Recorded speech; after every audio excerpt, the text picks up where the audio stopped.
60. Y miren, nadie va a defender mejor los derechos que ustedes mismos, sus propios derechos. Por eso es que confiar en ustedes, en sus potencialidades, juntándose, provocando hechos concretos en la vida cotidiana de la ciudad. Que ustedes piensen los grandes instrumentos jurídicos que surgieron, la Declaración de los Derechos del Hombre y del Ciudadano, un emblema universal de todo el mundo occidental. No surge de la nada, surgió de la Revolución Francesa. Corrió mucha sangre para que esté ahí donde está, brillando ese estatuto universal de los derechos. Podemos mencionar los derechos de las personas políticos frente al Estado. Revolución de las Comunas, París, 1870. Podemos mencionar más acá las revoluciones sociales, las constituciones sociales, el constitucionalismo social.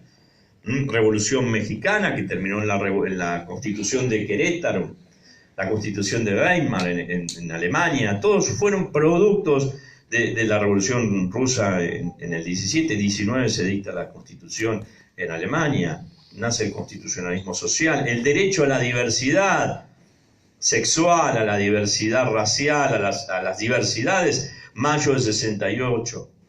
Tenemos muchísimos antecedentes, pero siempre el protagonista no fue un caudillo, un dirigente, fue la gente que promovió, y eso ha costado vidas humanas, los derechos.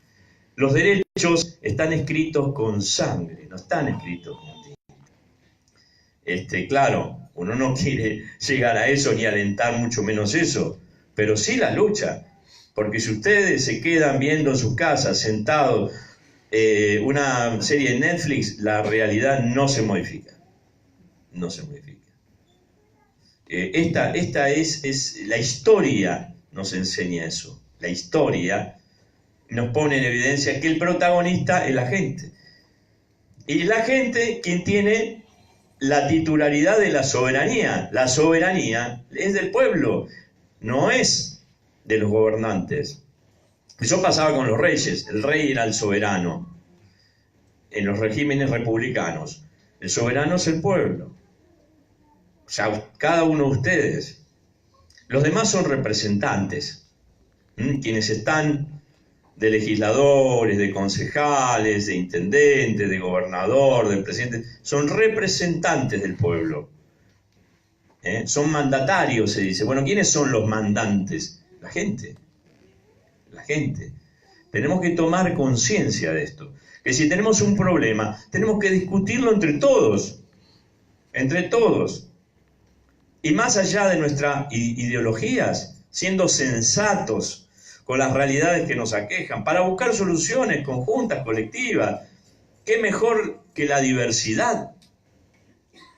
Porque el disenso es la base del consenso. No puede haber consenso si no hay un disenso previo. Y esto tenemos que aprenderlo. Yo quisiera aquí debatir con todos, y vamos a charlar después de la charla quisiera yo intercambiar con ustedes sus pareceres, sus preguntas. Porque eso es lo interesante, eso es lo enriquecedor. Me hubiera gustado estar también con concejales de la oposición, no sé si habrá alguno acá, de concejales oficialistas, y con el propio intendente. Se hubiera sido interesantísimo. Lo llamé por teléfono antes de estar aquí, lo llamé por teléfono. Hubiera sido interesante que el intendente se ponga a la cabeza de esta situación y debata, y dé sus razones, por lo menos. Si no, miren, este tarifazo está bien el aumento de tarifas, pero que viniera a debatirlo, exponerlo, eso es lo sano. Eso es lo que debe pasar en una comunidad, desde el respeto hacia la diversidad, el respeto al pensamiento del otro, no querer cambiarle el pensamiento, la ideología, sino debatir sobre cuestiones concretas que nos afectan, como nos está afectando este aumento de tarifas. ¿Pueden aumentar las tarifas? ¿Cómo aumentan los precios de un producto en el mercado? ¿Quién fija el precio de una tarifa? ¿Es un precio? ¿No es un precio? ¿Por qué existe un servicio público? Bueno, precisamente los servicios públicos surgen en Francia para sacar del mercado una determinada actividad que se considera esencial para la comunidad y someterla a una regulación específica para que no esté expuesta a los avatares del mercado, ¿no es cierto? Sobre todo porque se brinda en condiciones monopólicas. No podría haber dos empresas o dos cooperativas distribuidoras en competencia. Sí, podría haber, pero sería carísimo, ¿no es cierto? Porque habría que hacer tendidos eléctricos paralelos. Es decir, se brindan en condiciones de monopolio los servicios por esa razón. Porque es costosa la infraestructura y además para proteger a la ciudadanía, reitero, de los avatares del mercado. Por eso la tarifa, la potestad tarifaria, es importante porque tiene que ver con una regulación, no con un precio. No es un precio la tarifa que se fija a través de la oferta y la demanda, sino que está sujeto a diversas condiciones. Fundamentalmente, como establecen todos los marcos regulatorios, las tarifas deben ser justas y razonables. Este es un primer límite. Justas y razonables. ¿Qué quiere decir eso? ¿Qué quiere decir eso? Son conceptos vagos. Nosotros, los abogados, llamamos conceptos jurídicos indeterminados, que hay que llenarlos de contenido, porque no se definen por sí mismos. Decir que algo es justo, y bueno, sí, hay que determinarlo en el caso concreto, si algo es justo o no es justo. Ahora vamos a hablar de eso. ¿Y qué es razonable?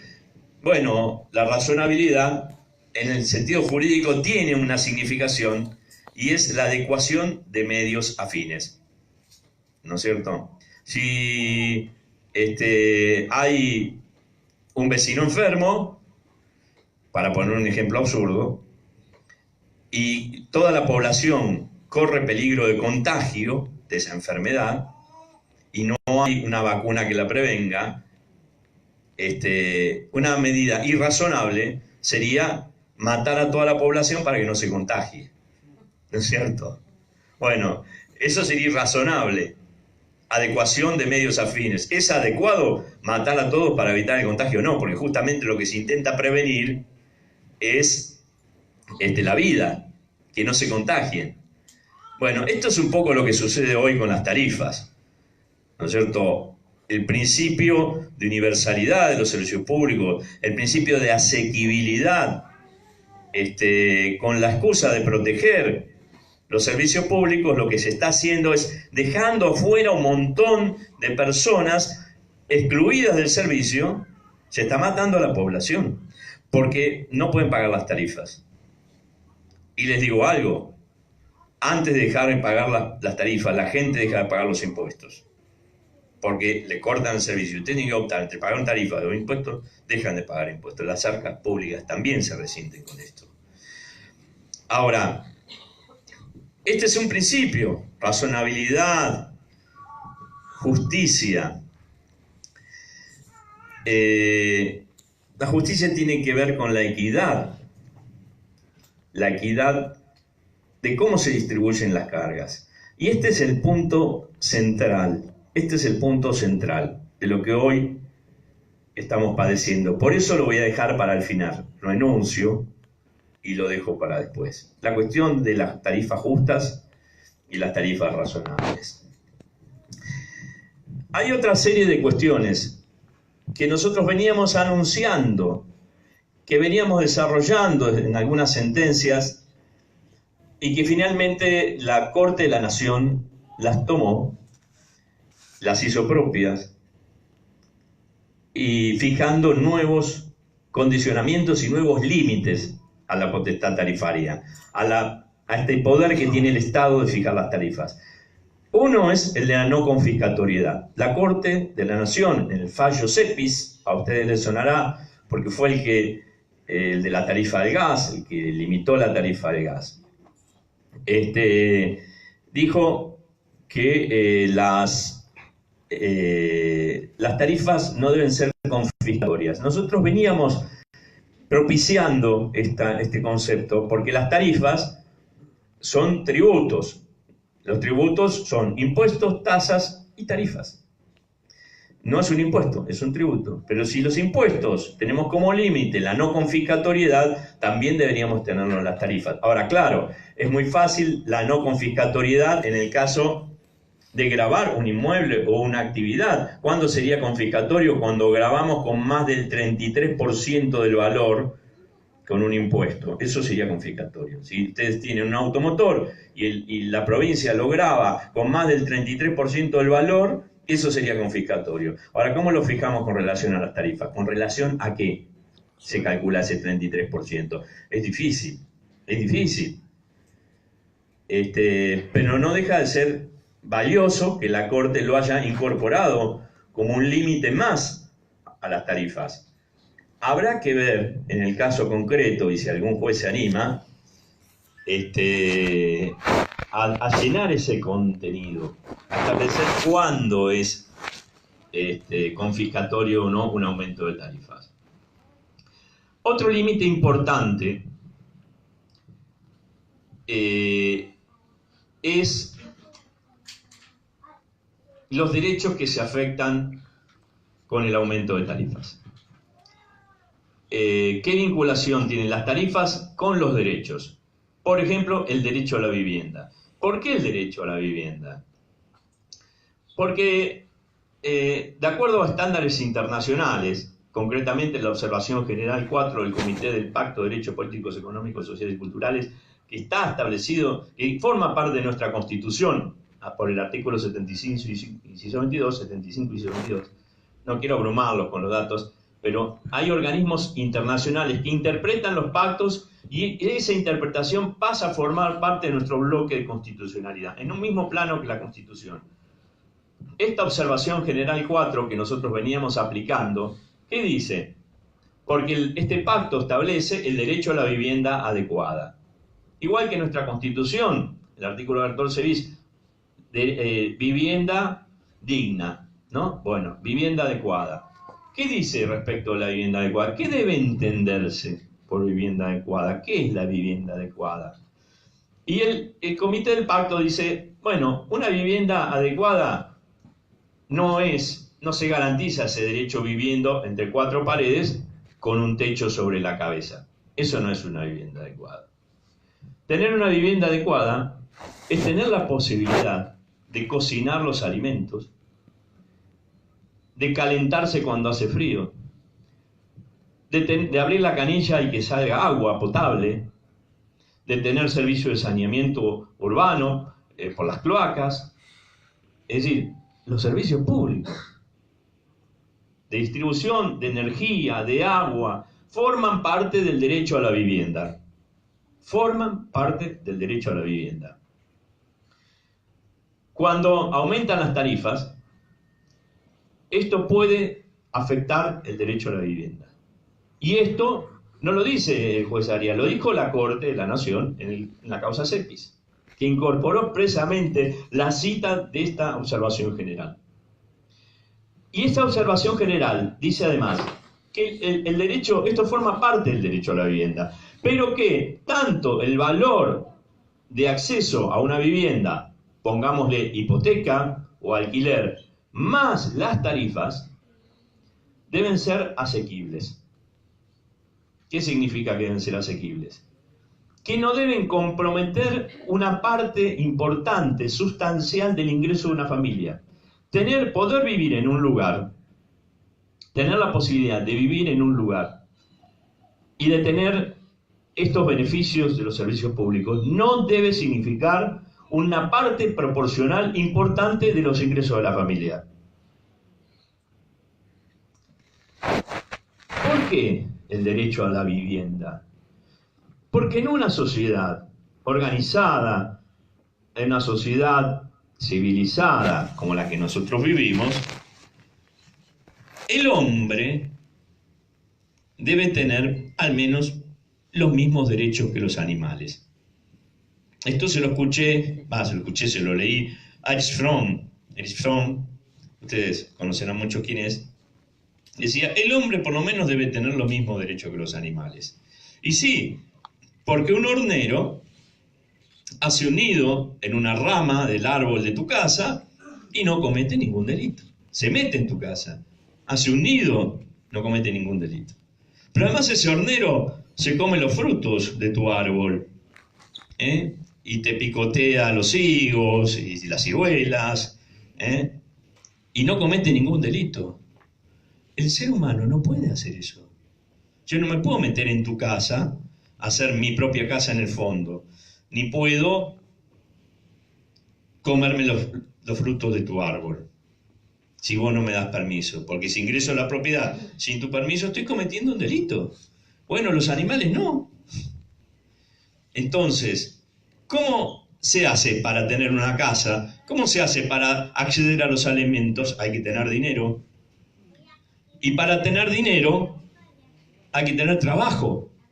Hay que tener algún modo de producir ese dinero y hay que tener trabajo. Bueno, este es otro aspecto que las tarifas están lesionando seguramente. ¿Por qué? Porque no solamente lesionan el salario, el derecho al salario, no solamente lo lesiona el aumento de tarifas, sino que además afecta y fundamentalmente a la pequeña y a la mediana empresa. A él, Matías, ¿no? ¿Cómo era? Matías. A él. ¿No es cierto? Él tiene un pequeño emprendimiento y las tarifas en determinado momento no le van a permitir tener ganancias a cualquier comercio, a este comercio. En determinado momento, yo digo siempre, el carnicero de la esquina va a tener que optar entre mantener prendida la heladera o mantener a su empleado. Las dos cosas no las va a poder hacer si tiene que pagar estas tarifas enormes. Y entonces, ¿qué pasa? Aunque el ministro de la producción diga no cerró ninguna empresa, cerró por culpa de las tarifas, todos los días nosotros tenemos dramáticos testimonios de empresas pequeñas, fábricas recuperadas, cooperativas que tienen que cerrar sus puertas y quedan miles de personas sin puestos de trabajo. Y esto significa que si no tienen trabajo no pueden acceder a los bienes elementales: vivienda, alquilar una casa, comprar sus alimentos. Pero además no consumen, y si no consumen, el vendedor no vende, él no vende cigarrillos, no vende caramelos, y si él no vende, el productor no produce, y si no produce, el Estado no recauda, y si no recauda tiene déficit y se tiene que endeudar. Es para hacerlo sencillito. ¿Le suena? La semana pasada. Bueno, entonces se genera un ciclo negativo para la economía. Cuanto más el salario más rinde, y el salario cayó de 2015 hasta aquí de $650 aproximadamente, estamos ahora en 300 y pico. La mitad. ¿Por qué? Porque es un objetivo económico de este gobierno bajar los salarios. Recordemos que en el 2001 teníamos un salario de $90. $90 promedio. Entonces, bajar los costos de producción, esto es algo que se me ocurre a mí, lo dijo el presidente en Davos, en mini Davos, lo dice cada vez que tiene oportunidad. Hay que bajar los costos de producción, generar oportunidades, insertar a Argentina en el mundo. ¿Qué significa eso? Significa que tenemos que tener un salario lo suficientemente bajo para que a un inversor le sea más atractivo venir a poner la plata a producir aquí en la Argentina que en Brasil o en otro país o en Chile. Salarios más bajos, ¿cierto? Que en realidad tampoco se hace porque con la especulación financiera hoy es mucho más rentable, cosa que también afecta a la pequeña y mediana empresa. Nadie se va a poner a producir si puede ponerse dinero en el banco y le va a dar más rédito que poniendo un kiosco. O la apertura de las importaciones. Es muy sospechoso que estas cosas todas ocurran a la vez. Frente a la pequeña y la mediana empresa, que da el 80% del trabajo en la Argentina. El 80% del trabajo. No lo da el campo, porque los pueblos del interior dicen, el campo anda bien y andamos bien. No es cierto. El campo no da trabajo, el dinero nos dejan miles, cientos de miles de litros de glifosato en las aguas, en la tierra, y después el dinero se va, no queda. Algo derrama en el pueblo, pero la mayor parte se va. O sea, nosotros nos quedamos con el glifosato en nuestra sangre, en nuestro cuerpo, en nuestra tierra, en nuestros cursos de agua, pero Dios se va. El trabajo lo da la pequeña y la mediana empresa, fundamentalmente. Y esa es la que está afectando. Y yo me pregunto, ¿será un objetivo de este gobierno adrede atacar a la pequeña y mediana empresa? Porque yo creo que necesita de 2 dígitos de desocupación para presionar el salario a la baja. Porque ya los gremios empiezan a discutir no condiciones de trabajo, no salarios, sino puestos de trabajo. Que no le despidan a la gente. Eso negocian los gremios, no negocian el salario. Entonces, entiende y el salario lo tira a la baja. ¿Por qué? Porque la desocupación, en vez de tener 5 personas en la puerta pidiendo trabajo, tenemos 30, tenemos 50 en cada comercio. ¿Para qué? Porque tienen que vivir. Y siempre hay uno dispuesto a trabajar por menor valor que otro. Entonces, este aumento de tarifas está haciendo estragos en la pequeña y la mediana empresa. Y al hacer estragos en la pequeña y mediana empresa, está afectando severamente el derecho al trabajo. Si alguna vez tenemos la oportunidad de cambiar esta Constitución, que no la hicimos nosotros, es una Constitución implantada, que vino de otros modelos, y que estuvo destinada a garantizar fundamentalmente la libre navegación de los ríos, que era una cuestión crucial, importante para Gran Bretaña, para Francia. Recuerden los bloqueos, el bloqueo anglo-francés en el Río de la Plata, la vuelta obligada se hizo por eso, la guerra del Paraguay se hizo por eso. Bueno, eso es lo que querían, la libre navegación de los ríos. Dijimos que las leyes no surgen de la nada, ¿no? Bueno, en este caso surgió de intereses concretos. Cuando el Imperio Británico pudo garantizarse la libre navegación de los ríos, ahí recién nos dejaron dictar la Constitución. ¿Nunca se preguntaron ustedes por qué tardamos casi 50 años en dictar una Constitución? ¿Por qué tardamos tanto? ¿Qué pasó? Si que nuestra independencia fue el 9 de julio del 16, de 1816. ¿Por qué tardamos hasta el 53 en dictar una Constitución? ¿Qué pasó? ¿Nunca se lo preguntaron ustedes? Bueno, pasó eso. Pasó que no nos dejaron hasta que no se aseguraron que tenían las condiciones necesarias, que a ellos les convenía para desarrollar el comercio y vendernos los productos.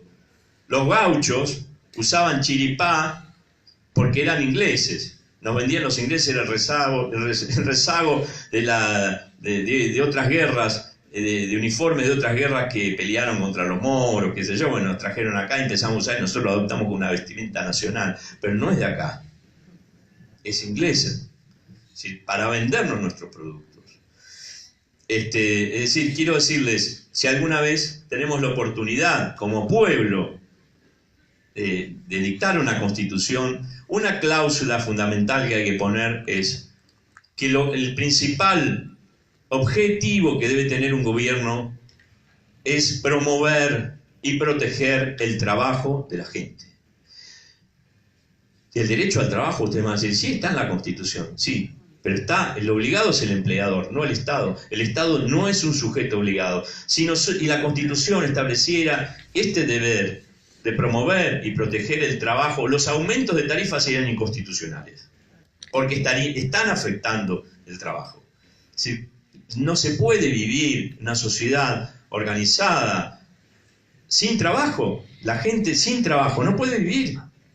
Y además, cuando hay mayor desocupación, cuando hay mayor deterioro social como el que se está verificando, aumentan los problemas de inseguridad, aumentan los problemas de salud. Después termina saliendo más caro al Estado. Entonces, son cuestiones que tenemos que cuidar. Bienes, el trabajo es un valor que nosotros tenemos que cuidar. Bueno, estos son, de un modo sintético, los derechos sustanciales que se afectan a través de las tarifas. Pero hay otros derechos que son también importantes de carácter procedimental, que son lo que hemos discutido de un primer momento con el aumento de tarifas, y que ha sido motivo de varias sentencias. ¿Qué es el derecho a la participación?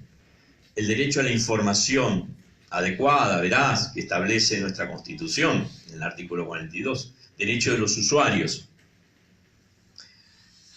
Cuando comenzaron los aumentos de tarifa, el gobierno los dispuso sin hacer audiencias públicas, por distintas razones. Dijo, en materia, en el servicio público de gas, dijo que precisamente la generación del gas, es decir, el ingreso del gas al sistema de transporte, el punto de ingreso al sistema de transporte, no era un servicio público. No era un servicio público. Y esto era una cuestión crucial. ¿Por qué, dirán ustedes? Porque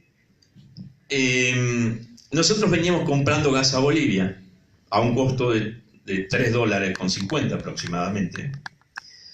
Y en determinado momento el gobierno empezó a comprar gas licuado, de estos que vienen en barco, a Chile, que no produce gas, lo trae desde otros lugares, fundamentalmente de Oriente, en barcos, a $7.50, a más del doble. $7.80 creo que era. Y esto, el ingreso del gas en el punto de ingreso al sistema de transporte, determina el 60% del valor de la tarifa.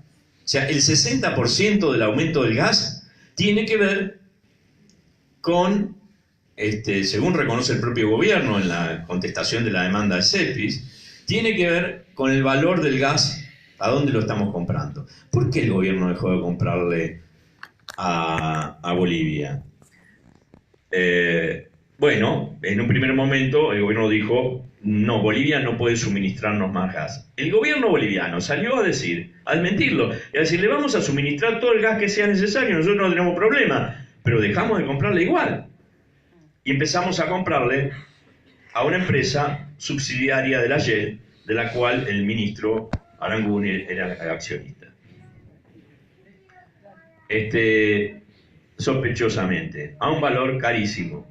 Y ese fue el primer impacto fuerte que tuvo en la tarifa de gas y de electricidad. ¿Por qué? Porque las usinas, la mayoría de las generadoras de electricidad, son térmicas y funcionan con, con gas o combustibles fósiles. También tiene un impacto en el costo de la tarifa eléctrica cuando aumenta el gas. Bueno, la cuestión es que esta información, el gobierno decía, no, donde compremos el gas no es servicio público, no estamos obligados a dar información, siempre están obligados a dar información los gobiernos, por el principio, es un principio republicano, el principio de publicidad de los actos de gobierno. ¿Por qué? Porque ellos están administrando recursos que no son propios, son de todos nosotros, y como mandatarios tienen que darnos la información. Bueno, no la daban.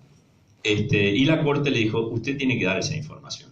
Porque hubo un decreto en 2004 que lo declaró regulado al precio. Y en consecuencia está obligado a dar esa información.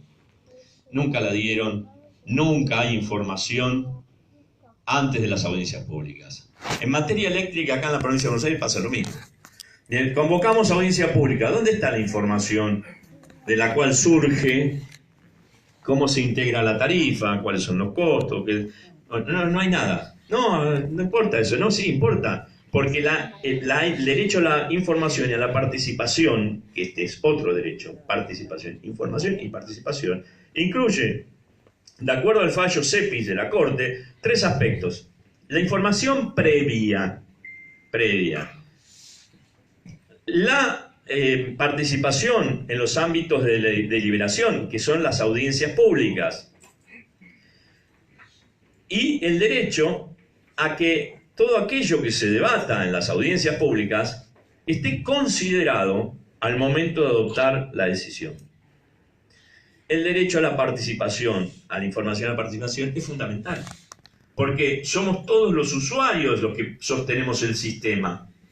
Somos nosotros los que pagamos. Es decir, que esto es como cuando ustedes van a comprarse un producto, un teléfono celular, y dicen, bueno, a ver, ¿qué me quiere vender usted? ¿Qué es esto? ¿Por qué me vende este teléfono? ¿Por qué este y no otro? Se informan. No es que aceptan cualquier teléfono, van a un negocio y dicen, comprate este sí o sí. No, se informan ustedes previamente, van a gastar un dinero y se informan, ¿verdad? Bueno, esto debería ser lo mismo. ¿Qué es lo que sucede habitualmente? Se sientan los gobiernos con los dueños de las empresas, definen las tarifas y el usuario está ausente. Entonces la Corte dijo, no, el usuario lo que debata lo tienen que considerar. Tampoco se considera. No se están cumpliendo esas pautas de la Corte. En ese momento, cuando esta cuestión surge, muchos jueces, salimos primero 3 jueces, Martín Afonso, San Martín, otro en Mendoza, y yo en la provincia de Buenos Aires, a decir esto es ilegal. Inmediatamente, cerca de 50 jueces en el país adoptaron la misma posición. Y finalmente la Corte de la Nación dictó el fallo CEPIS, donde estableció todas estas pautas. Ahora, todos los jueces que decidimos esta cuestión hemos tenido represalias.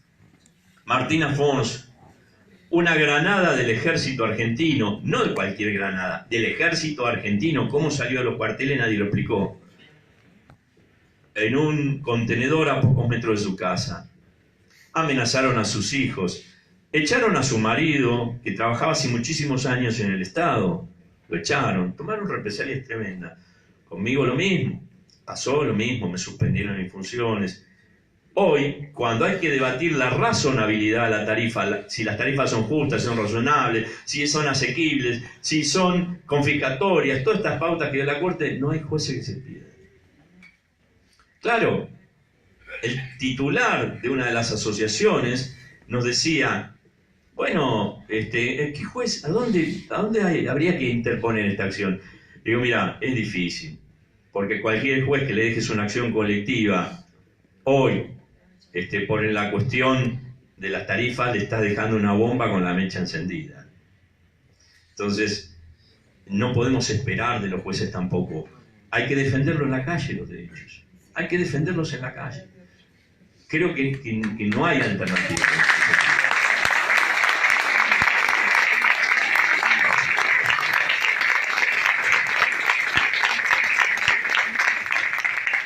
Pero quiero, para terminar, dije que iba a dejar la cuestión de la justicia para el final. No del derecho, ¿no? Porque los jueces tenemos la justicia de nuestro lado, pero son cuestiones distintas. Así como algunos ponen a Dios de su lado y dicen esto es palabra de Dios, los jueces dicen esto es la justicia, y no, utilizamos la justicia para nuestros discursos. La cuestión de la justicia tiene que ver con la distribución. ¿Quiénes ganan y quiénes pierden? ¿Quiénes ganan y quiénes pierden? Sabemos quiénes pierden. Pierde la sociedad, pierde la pequeña y mediana empresa, perdemos trabajo, perdemos capacidad de compra con el salario. Bien, ¿quiénes ganan? Ahora lo vamos a ver. Porque nosotros tenemos que aprender de los procesos históricos. No es la primera vez que tenemos este tipo de medidas económicas. No es la primera vez. Entonces, el trabajo, la riqueza de los argentinos se va, muchas veces. Se va por la cloaca, se va por la cañería, y eso es lo que nosotros tenemos que evitar. Se va a manos de unos pocos. ¿Qué nos dejó la década neoliberal del 80? No vamos a hablar 90, vamos a hablar del periodo 81-89, que fue donde se gestó la implementación de las pautas del consenso de Washington. Entonces, se reunieron tres tipos en Washington, los poderes financieros, fundamentalmente, y dijeron: América Latina, estas son las pautas y las políticas para América Latina. No, pero el proceso es democrático, gobierno no. Los gobiernos tienen que hacer lo que nosotros decimos. Eso fue el consenso de Washington. ¿Y qué decían? Privatización, desregulación, todo lo mismo que escuchamos hoy.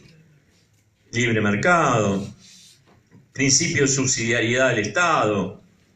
Bueno, eso fue el consenso de Washington. Cuando se empiezan a aplicar estas políticas, fíjense, 81-89, pagamos 27.000 millones de dólares de intereses de la deuda. No estoy hablando de la etapa más dura, que fue 90, 90-2001. Estoy hablando de la anterior, 81-89. Como ejemplo nada más. Se fueron del país 27.000 millones de dólares en pago de intereses de la deuda. Es decir, un 5% del PBI. Se transfirieron al capital concentrado interno a las grandes empresas del país, a los grandes empresarios.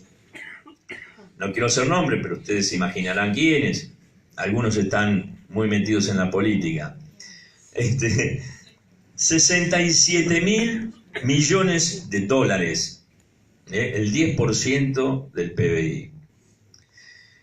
En el ingreso de la nación, la contracción de los asalariados fue del 12% del PBI en el periodo. ¿Sí? Se retrajeron los salarios, la participación de los trabajadores en el PBI y aumentaron las empresas. ¿Cómo sucedió esto?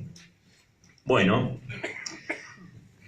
por diversas herramientas: subsidios al sector financiero, por quiebra de distintas entidades. ¿Ustedes se acuerdan cuando quebraban los bancos y el Estado iba al salvataje?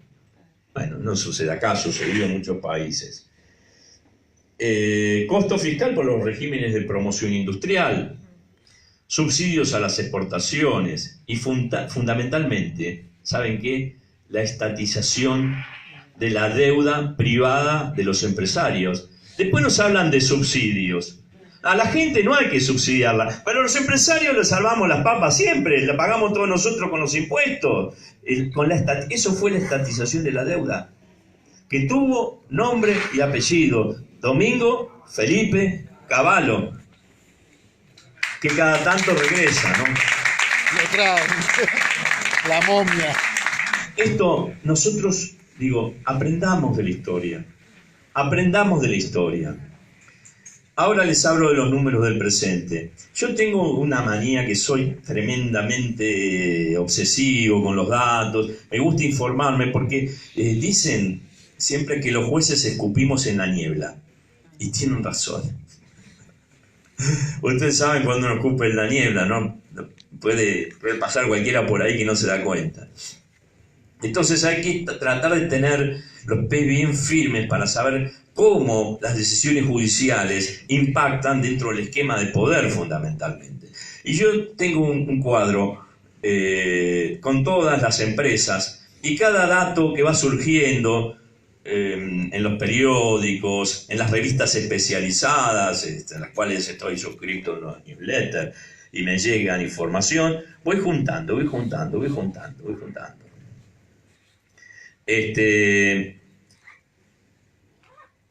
Mientras el tarifazo va provocando la lesión de todos estos derechos, derecho a la vivienda, que además no mencioné que el derecho a la vivienda es tan fundamental que ahí se realizan otros derechos. El derecho a la salud, por ejemplo.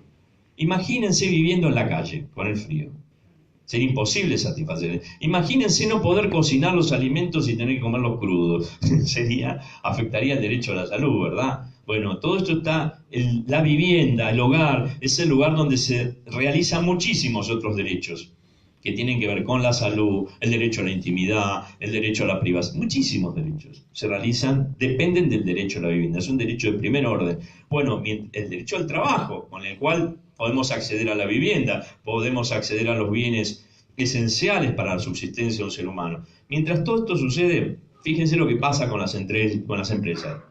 Central Puerto, empresa de Nicolás Caputo, no sé si lo conocen, pero para quienes no lo conocen, les cuento, es Nicky, que fue funcionario de Macri en la jefatura de gobierno. Macri lo nombró en su momento y después se tuvo que ir porque tenía incompatibilidad, era contratista del Estado en ese momento, y lo puso como asesora de honor. Fue quien intervino cuando a Macri lo secuestraron en la negociación para pagar esa extorsión que le impusieron a quien ahora es presidente. Y Macri lo define como el hermano de la vida. El hermano de la vida. Bueno, el hermano de la vida del presidente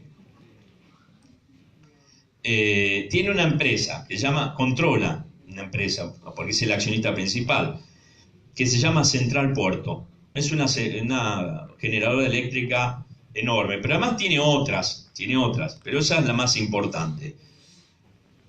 Yo tenía que, de los datos que recojo, que son los mismos que ustedes pueden googlear y ponen Central Puerto, cuánto ganó, y van a encontrar todos los datos. En los últimos 12 meses, 3.728 millones. 3.728 millones. Sus acciones, el aumento de la cotización de las acciones desde 2015 hasta acá fue casi del 200%, 197%. O sea, 2 veces más de lo que valían sus acciones. Estoy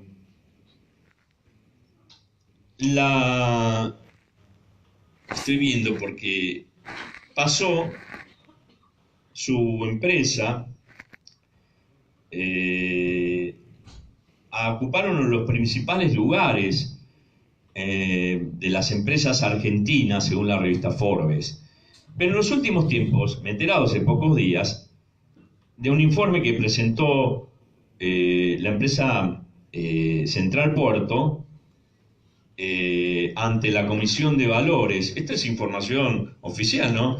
Perdón, ante la Bolsa de Comercio de Buenos Aires. Reportó ganancias por 7.485 millones en 3 meses.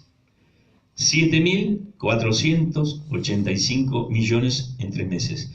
Esto quiere decir que ganó aproximadamente 2.500 millones por mes. 2.500 millones por mes. A ustedes les resultan cifras que no... A uno que vive con lo justo, tratando de ver cómo va... Son cifras que no, son imposibles, inconmensurables. Inconmensurables. 2.500 millones. Sacábamos la cuenta hoy por día. ¿Cuánto era? 80 y pico. A ver, la tenemos por acá. No vamos a tener en eso porque es importante. Acá está calculadora. 83,33 millones por día. Por día. Eso es lo que ganó lo que ganó Central Puerto. Entonces, bueno, les sigo diciendo, Transener es otra empresa de energía, pertenece a Marcelo Mindrin, o Mindrin. A él pertenece otra persona cercana al presidente.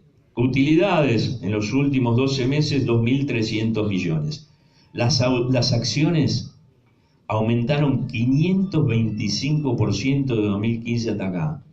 Más de 5 veces su valor. ¿Escucharon bien? Por la rentabilidad que da. O sea, nadie compra acciones de una empresa que no da renta. Bueno, esto es lo que surge. Después hay otra que es, a veces es difícil llegar a saber de quién son las controladoras reales de las empresas, porque por ahí figura un capital chileno, pero resulta que esa empresa chilena está controlada por una española y esa española a su vez está controlada por una italiana. Pero al final siempre todos los caminos conducen a Roma, o son amigos de los amigos del presidente, o es la empresa, no sé por qué, Enel, que es el ente nacional de la energía eléctrica de Italia. Una empresa estatal, fíjense ustedes, una empresa estatal que participa de las privatizaciones que nosotros hacemos acá en Argentina. Bueno, Enel, durante los últimos 12 meses, 369 millones ganó. Y sus acciones aumentaron 177%. Edenor, controlada también por Marcelo Mindrini, 682 millones en los últimos 12 meses, 368% aumentó en la bolsa. Bueno, tengo muchísimo, pero vamos a la provincia de Buenos Aires, que sucedió algo muy importante en la provincia de Buenos Aires. La ley previó 4 distribuidoras